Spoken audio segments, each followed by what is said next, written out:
Nas últimas 2 décadas, a China monopolizou rapidamente todos os aspectos do comércio mundial, desde a compra de portos mundiais em quase todos os países do planeta, até o fornecimento de quase 30% dos produtos mundiais do comércio.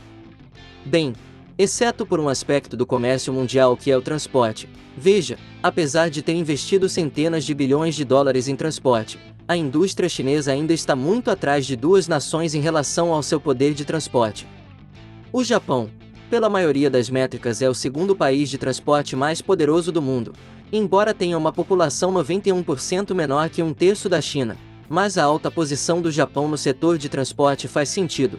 O Japão na cultura popular é conhecido como a maior nação de construtores navais do mundo e tem sido nos últimos 100 anos, uma verdadeira superpotência naval. No entanto, na realidade a maior potência do mundo é uma pequena nação mediterrânea da Grécia. Veja, a Grécia tem uma população de apenas 10 milhões de pessoas, o que é cerca de metade da população do estado de Nova York, ou cerca de 30% a menos do que a população da área metropolitana de Los Angeles, 3 vezes menor que a população do estado de São Paulo. Apesar de ter essa pequena população que é 140 vezes menor do que a da China, a Grécia é a superpotência marítima do transporte mundial durante a maior parte dos últimos 50 anos. O que significa que esse seu país importa recursos a granel como petróleo, carvão ou grãos de metal. Ou se você simplesmente comprou um item no exterior nos últimos 50 anos, provavelmente dependeu de um navio grego em algum momento da sua vida. Mas isso levanta a questão: como um país tão pequeno se tornou um player dominante em uma das maiores indústrias do mundo?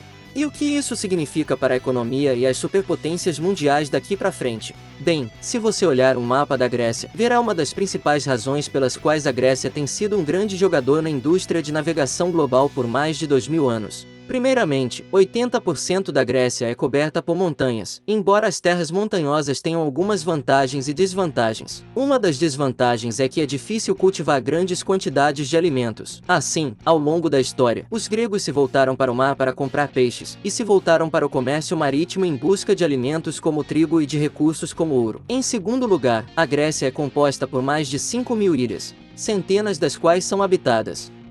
Isso significa que uma indústria naval moderna era vital para os centros populacionais das ilhas.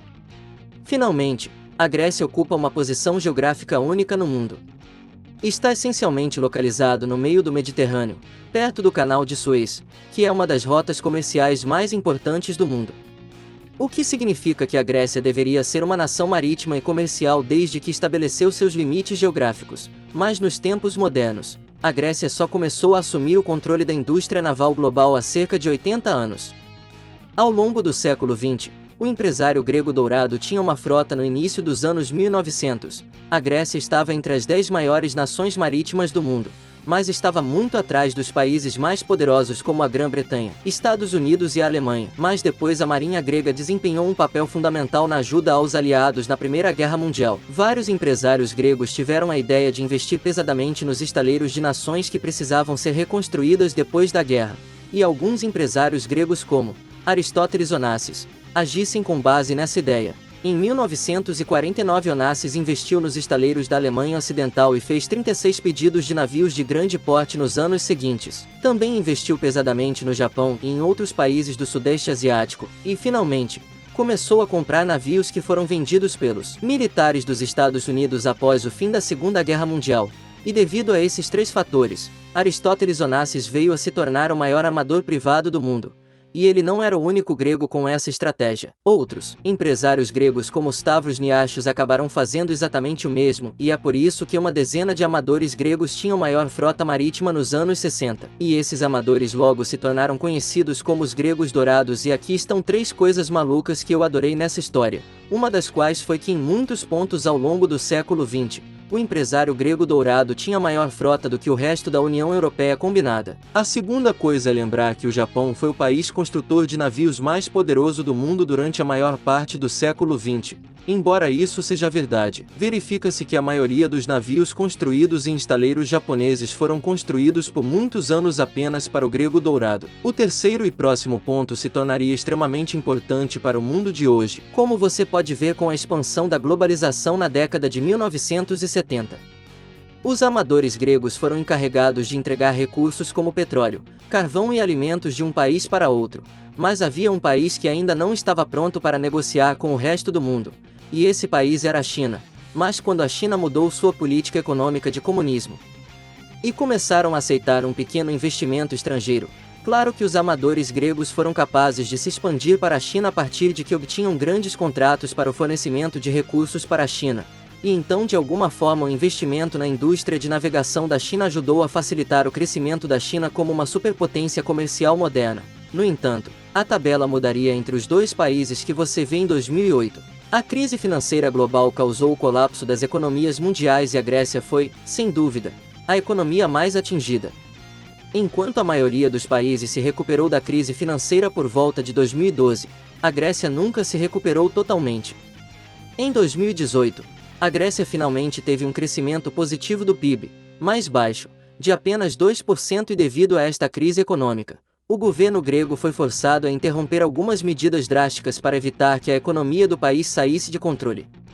Então a Grécia começou a procurar investidores para injetar dinheiro na economia grega, mas o problema era que, como o país estava em uma crise de dívida na época, quase todos os países do mundo recusaram investir alto na Grécia, exceto um país, e esse país era uma nação em que os amadores gregos investiram apenas algumas décadas atrás, e ajudou a transformar esta nação de uma agricultura pobre em uma potência industrial, e este país é a China.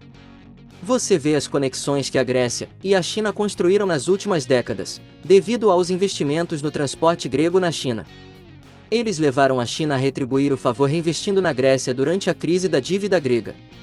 Melhor ainda que a China veio e investiu na Grécia quando outros países ficaram de fora e, portanto, a Grécia vendeu uma participação de 67 anos e o controle do Porto de Pireu de 2000 anos para a COSCO, empresa de navegação da China, que é de propriedade do Estado chinês.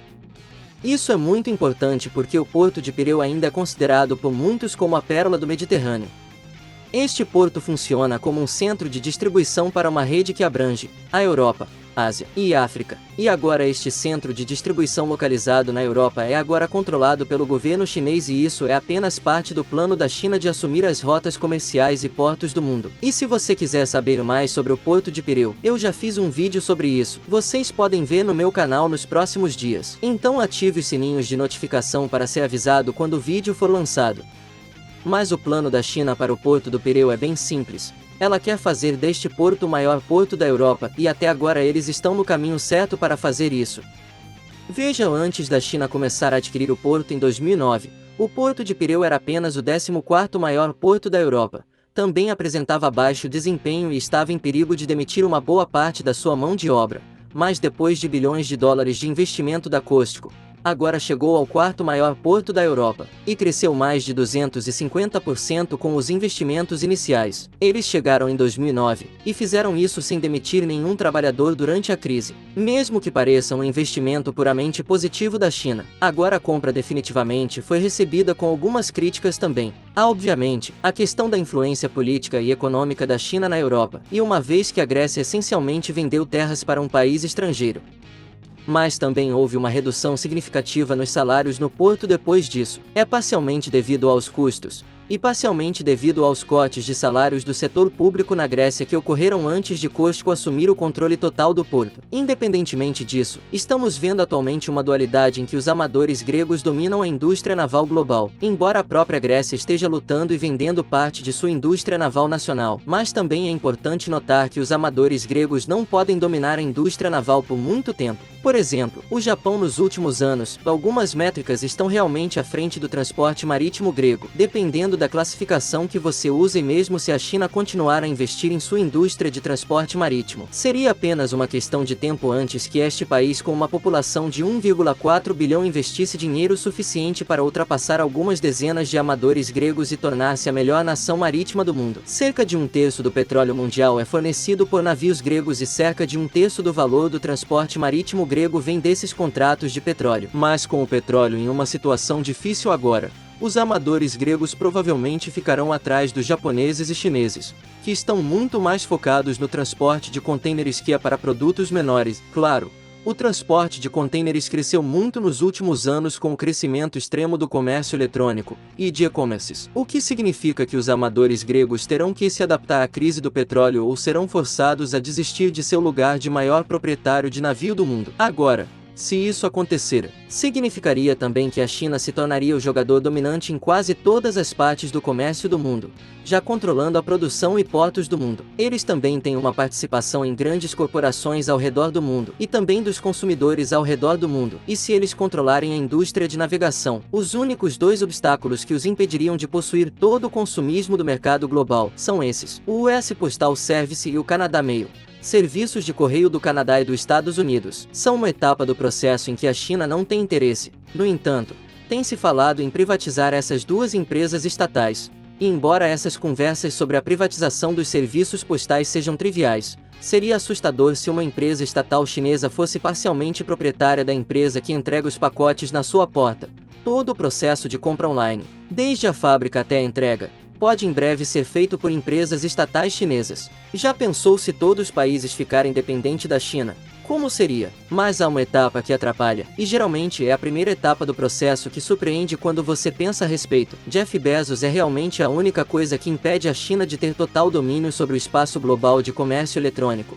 O que significa que a segunda e a terceira maior empresa de comércio eletrônico do mundo são na verdade JD e Alibaba, ambas empresas chinesas. E se um dia elas ultrapassarem a Amazon, e a China ultrapassar os cavaleiros gregos e assumir o controle da indústria naval global, poderíamos ver o maior monopólio de todo o mercado global que o mundo já viu. Então eu me pergunto o que você acha de tudo isso. O que você acha da indústria de navegação grega e o que você acha do plano da China de tentar entrar na economia de comércio global do mundo? Por favor, deixe-me saber nos comentários abaixo e aperte o botão de inscrição e o sino de notificação.